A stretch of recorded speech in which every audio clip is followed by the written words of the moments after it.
Over at DC Comics, the crime-fighting father and son duo of Bruce and Damian Wayne are busier than ever before. Bruce Wayne was seemingly surrendered to by a mysterious new antagonist known as Shush. And in Damian Wayne's life, his romantic partner known as Flatline recently resurfaced after a prolonged absence. My name is Araco Brannock, and today, let's go ahead and check in on Bruce and Damian's adventures in the pages of Batman and Robin issue 8. But before we get deeper into the video, I want to encourage you to consider subscribing to the channel. Man-Bat and Shush target Gotham. As Batman finds himself in the clutches of a new cult that worships Man-Bat, Robin continues his own investigations into his high school's connections to Shush. Can the father and son dynamic duo uncover Man-Bat and Shush's master plans before Gotham pays the price? So Batman and Robin issue 8 is still written by Joshua Williamson, featuring artwork from Nikola Cizmesija. We have colors from Rex Lokus, letters from Steve Wands, and the cover for the series is still coming in from regular series artist Simone Di Meo. I think the way that this cover is able to capture the mysterious cult over from Man-Bat, as well as his relationship towards Bruce and Damian here, is just so incredibly epic. And I want to deliver a special thanks to Adventures in Poor Taste for posting some of the preview pages as well on Batman and Robin Chapter 8. So this issue actually sees a return to previous series artist Nikola Cizmesija, which is definitely a break from what we've seen in the past issues coming in from Simone Di Meo. I really think the way that Cizmesija is able to render such a detailed layout for so many of the pages in Batman and Robin 8 just perfectly captures the youthful tone centered around this issue. In Batman and Robin Chapter 8, I was so mystified by the way that artist Nikola Cizmesija was able to render some of the facial details for the character of Mila.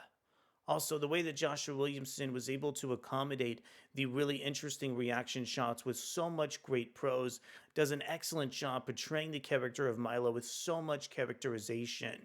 And as I continue to reference some of the building blocks towards Batman and Robin 8, I was also really impressed with the elements of the Batman and Robin annual that are referenced and really picked at in Batman and Robin Chapter 8 specifically here.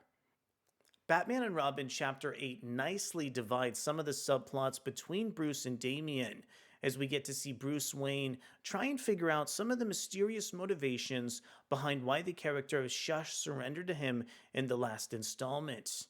Plus, as this plot thread develops, readers are able to see Bruce try and tail Shush to the location of Man-Bat.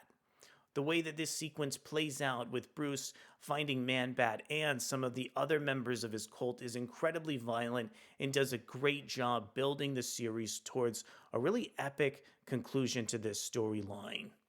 Batman and Robin 8 has such a fascinating dichotomy as towards the beginning of the issue, it really feels like the plot thread involving the characters of Damian Wayne, Flatline, and Mila is the main story connective tissue. But as Williamson starts to break away and explore the plot thread involving Shush and the character of Man-Bat, some of the plot threads with Batman seemingly take over the series at large here.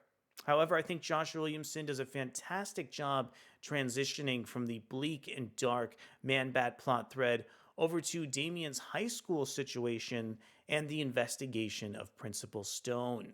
Catching back up with the character of Erica is such a nice way for Williamson to advance some of the supporting cast in Damian's life and to show that there are other members of the school that maybe aren't involved in superhero activities.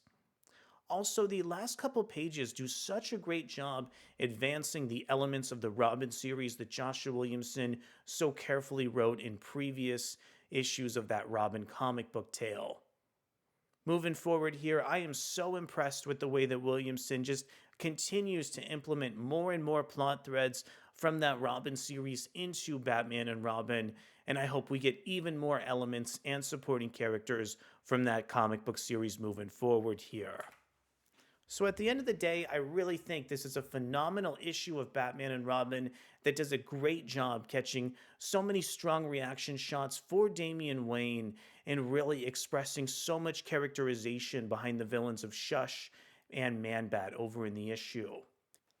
In future installments of Batman and Robin, I am really looking forward to seeing the character of Flatline show some of her true allegiances towards Damian Wayne. There was a plot thread established in the previous issue of Batman and Robin that shows that she's got some connective tissue towards Ra's al Ghul, and I'm really fascinated at this point to see if some of Flatline's secrets are going to dispel her relationship with Damian. But I want to know from you, what are some of your thoughts on Batman and Robin issue 8? Did you like this chapter as much as I did? And what were some of your thoughts on the mysterious cliffhanger with the character of Flatline? Thank you so much for coming to check out our video review over on Batman and Robin, and we'll be back to see wherever Shush resurfaces in the DC universe next. Thanks so much, and I'll see you soon. Bye.